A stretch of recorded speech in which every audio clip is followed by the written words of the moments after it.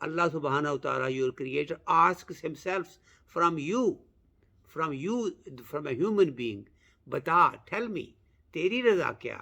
What is your wish? What do you like? What do you want me to write for you?